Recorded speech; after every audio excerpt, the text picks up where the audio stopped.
Rejection, whether personal, professional, or social, strikes at the vulnerable core of our human experience. Our natural impulse is often to defend, explain, or retaliate, filling the uncomfortable void with words or actions that rarely serve us well. Yet within the ancient wisdom of Stoicism lies a counterintuitive truth: your silence may be the most powerful response to rejection you possess. As Epictetus observed, it is impossible for a man to learn what he thinks he already knows. In the quiet aftermath of rejection, when we choose dignified silence over reactive speech, we create space for both wisdom and power to emerge. This script explores how cultivating the discipline of silence in the face of rejection embodies core Stoic principles and offers transformative strength that reactive responses cannot match. Number 1. The nature of rejection and our instinctive responses. Rejection triggers our most primal responses: fight, flight, freeze, or fawn, none of which typically serve our highest good when enacted without reflection. When rejected, our ego immediately seeks to protect itself through justification, defensiveness, pleading, or counterattack. We feel compelled to fill the painful silence with explanations or to soothe our wounded pride with words that often diminish us further. The neurobiological reality of rejection is striking. Research shows that social rejection activates the same neural pathways as physical pain. This explains why our response to rejection can feel automatic and overwhelming. Our brain processes it as a genuine threat to survival. The amygdala flares with activity, triggering a cascade of stress hormones that cloud judgment and prime us for emotional rather than rational responses. Historically, rejection from the social group did indeed threaten survival, making our strong reactions evolutionarily understandable. Yet in our modern context, these instinctive responses rarely serve us well. They often lead to what Stoics would consider the true harm of rejection, not the rejection itself, but our unexamined reaction to it. Consider the common responses to rejection. Defensive justification: let me explain why you're wrong about me. Emotional pleading: please reconsider, I'll change. Hostile counterattack: you're rejecting me? Well, I never really valued your opinion anyway. Desperate overcompensation: look at all these ways I can prove my worth to you. Each reaction shares a common thread: they externalize our power, placing it in the hands of the person who rejected us. Each response betrays our attachment to outcomes beyond our control and displays a fundamental misunderstanding about where our true power lies. The Stoic philosopher Seneca noted, "He who does not know how to be silent will not know how to speak." Each response betrays our attachment to outcomes beyond our control and displays a fundamental misunderstanding about where our true power lies. The Stoic philosopher Seneca noted, "He who does not know how to be silent will not know how to speak." This insight pierces to the heart of why silence offers superior power in the face of rejection. It demonstrates mastery over our most untamed impulses and preserves our dignity when it is most threatened. Number 2. Silence as profound self-possession. The Stoics recognized what modern psychology now confirms: our initial emotional reactions occur faster than our rational mind can intervene. The gap between stimulus and response, between rejection and our reaction to it, is where our freedom lies. Silence deliberately occupies this gap, creating space for wisdom rather than reactivity. Choosing silence in the face of rejection represents profound self-possession. It demonstrates that you remain the master of your responses rather than the slave of your impulses. Marcus Aurelius advised himself, "Be silent for the most part, or, if you speak, say only what is necessary and in a few words." This discipline becomes most valuable precisely when emotions run highest, as they invariably do following rejection. Silence in this context is not passive submission but active restraint, a deliberate choice that demonstrates inner strength. Consider the difference between someone who frantically defends themselves against rejection versus someone who receives it with composed silence. Which person appears more in command of themselves? Which demonstrates greater dignity? Which retains their power rather than surrendering it? This self-possession manifests in several dimensions. Emotional sovereignty: silence allows you to process your emotions internally rather than exposing them raw and unexamined. Temporal power: While reactive responses lock you into the immediate moment of rejection, silence preserves your freedom to respond thoughtfully at a time of your choosing. Narrative control. Defensive responses often confirm the very weaknesses implied by the rejection, while silence maintains ambiguity that may work in your favor. Energy conservation. Reactions to rejection consume enormous mental and emotional resources that silence conserves for more constructive purposes. When you maintain silence in response to rejection, you implicitly communicate, "My sense of self is not contingent upon your approval. My worth is not determined by your assessment. I possess the inner strength to absorb this moment without being destabilized by it." This message communicates far more power than any verbal defense could achieve. As Epictetus taught, make the best use of what is in your power, and take the rest as it happens. Your reaction is within your power, the rejection itself is not. Silence honors this crucial Stoic distinction between what is and is not under our control. Section 3. The strategic advantages of silence. Beyond its philosophical alignment with Stoic principles, silence offers practical, strategic advantages when facing rejection. These advantages operate on psychological, social, and personal levels, often working invisibly to serve your long-term interests better than immediate responses could. When you respond to rejection with silence, you create psychological uncertainty in the rejecter. Human beings instinctively seek to categorize and understand others' reactions. Your silence denies them this closure, leaving your thoughts and feelings ambiguous. This ambiguity often leads the rejecter to reflect more deeply on their decision than they otherwise might have. Paradoxically, by saying nothing, you may occupy more space in their thinking than 1,000 words could secure. Silence also preserves your dignity and reputation in ways reactive responses rarely achieve. Consider professional rejection. The candidate who responds to a job rejection with desperate pleading or angry accusations damages their future prospects far more than the one who acknowledges the decision with brief courtesy or dignified silence. Your silence prevents you from saying things in the heat of emotion that you might later regret. Strategically, silence prevents you from revealing information that might be used against you. As Epictetus advised, be silent for the most part, or speak merely what is needful, and in few words. When rejected, people often overcompensate by sharing too much, revealing insecurities, divulging strategic information, or exposing vulnerabilities that are better kept private. Silence protects your position while allowing you to observe and gather information about the situation. Silence also creates space for the situation to evolve naturally. Many rejections are not as final as they initially appear. The romantic partner who needs space, the client who chooses another vendor, the friend who pulls away, these rejections often transform over time if not solidified by our reactive responses.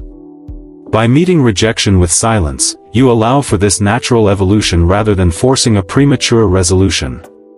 Perhaps most importantly, silence protects your focus and energy. The Stoics emphasize the importance of directing our attention toward what we can control. Elaborate responses to rejection direct precious mental and emotional resources toward what is already done rather than toward future possibilities. Silence keeps you oriented toward what comes next rather than fixated on what has passed. Seneca observed, "The person who doesn't know how to use silence therapeutically doesn't know how to use words therapeutically either." Your silence following rejection can be the most therapeutic response for all involved, allowing emotions to settle, perspectives to shift, and wisdom to emerge from the spaciousness of restraint. Number 4. Silence as inner cultivation rather than external strategy. While silence offers strategic advantages, the Stoics would caution against viewing it merely as a tactic to influence others. The true power of silence lies not in its effect on the rejecter but in its transformation of our relationship with rejection itself. This distinction separates mere technique from philosophical practice. When practiced as a Stoic discipline, silence following rejection becomes a form of active meditation, an opportunity to observe our automatic responses without being governed by them. In this practice, we develop what modern psychology calls metacognition, the ability to observe our thoughts and feelings rather than being consumed by them. Through silent reflection after rejection, we can examine questions that reactive responses would obscure. What part of this rejection truly threatens me? Am I reacting to present reality or to echoes of past rejections? Which aspects of this situation are within my control and which are not? What virtue might I practice in response to this rejection? How might this apparent setback contain opportunity for growth? This reflective silence allows us to distinguish between the external event of rejection and our internal judgment about it, a core Stoic practice. As Epictetus taught, people are disturbed not by things, but by the views they take of them. Silence creates space to examine and potentially transform these views. The power of this approach lies in its reframing of rejection from an external event that happens to us to an opportunity for internal cultivation. Rather than asking, "How can I respond to make this rejection hurt less?" we ask, "How can I use this experience to strengthen my character and deepen my wisdom?" This shift transforms silence from a passive non-response to an active practice of self-development. Each rejection met with reflective silence becomes an opportunity to practice Stoic virtues. Wisdom, Sophia, discerning what this rejection truly means and what it does not. Courage, Andrea, facing the pain of rejection without flinching or fleeing. Justice, Dikaiosyne, assessing the situation fairly without distortion from wounded pride. Temperance, Sophrosyne, moderating our impulse to react defensively or aggressively. Through this lens, silence becomes not just the absence of speech but the presence of philosophical practice, a lived embodiment of Stoic principles at precisely the moment when they are most needed and most challenging to apply. Number 5. The transformative journey from reactive speech to powerful silence. The path from our natural reactivity to the disciplined power of silence is neither simple nor easy. It requires deliberate practice and progressive development. The Stoics recognize that philosophical ideals must be translated into practical exercises if they are to transform our lives rather than merely inform our intellects. For most people, the journey toward powerful silence in the face of rejection follows a developmental arc. First comes the recognition of our habitual patterns. We must honestly observe how we typically respond to rejection, the words we use, the emotions that arise, the narratives we construct. This self-awareness creates the necessary foundation for change. As Epictetus noted, first say to yourself what you would be, and then do what you have to do. Next comes the practice of delayed response, not yet full silence, but a deliberate pause before reacting.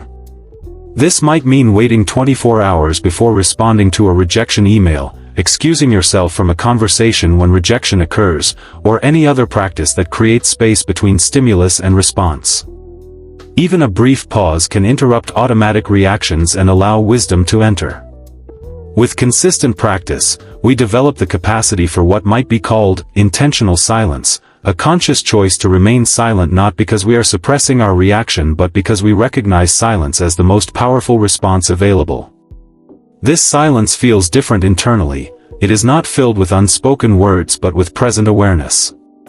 The mature practitioner eventually arrives at what the Stoics might consider virtuous silence, silence that emerges naturally from inner tranquility rather than from strategic calculation.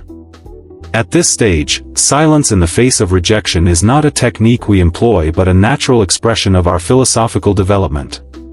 We remain silent not to appear powerful but because we have developed genuine indifference, apatheia, to matters beyond our control. This developmental journey transforms rejection from a threat to be defended against into an opportunity for practicing philosophical principles. Each instance of rejection becomes a chance to deepen our capacity for reflective silence and to strengthen our inner citadel against external disturbances. Marcus Aurelius reminds us, "You have power over your mind, not outside events." Realize this, and you will find strength. Nowhere is this wisdom more applicable than in facing rejection. As we develop the capacity for powerful silence, we progressively liberate ourselves from the tyranny of others' opinions and actions. We discover that true power lies not in controlling how others receive us but in governing how we respond to their reception. The eloquence of Stoic silence. In a world that prizes rapid response and constant expression, the disciplined silence of the Stoic stands as a revolutionary act. When faced with rejection, this silence speaks volumes about your character, your self-possession, and your philosophical development. It communicates not weakness but strength, not submission but sovereignty over your own responses. As we have explored, silence in the face of rejection aligns perfectly with core Stoic principles, distinguishing between what we can and cannot control, responding with virtue rather than reactivity, and viewing external events as opportunities for internal growth. This practice transforms rejection from a painful endpoint into a beginning, the start of deeper self-understanding and philosophical development. Epictetus, who knew profound rejection as a former slave in Roman society, offered wisdom that remains relevant to our modern experience. Remember that you are an actor in a play, which is as the playwright wants it to be. For this is your duty, to act well the part that is given to you, but to select the part belongs to another. We cannot control whether rejection comes our way, but we can master our response to it. In choosing the power of silence, we reclaim agency in situations where we might otherwise feel powerless. We transform rejection from something that happens to us into something that happens for us, an opportunity to practice philosophy in living action rather than merely in theory. The next time rejection finds you, consider the quiet power of the Stoic response. In that moment of choosing silence over reactivity, you may discover a strength within yourself that no external rejection can diminish, the strength that comes from knowing that your worth is determined not by others' assessments but by your own adherence to virtue and truth. In that silence lies not just power, but freedom.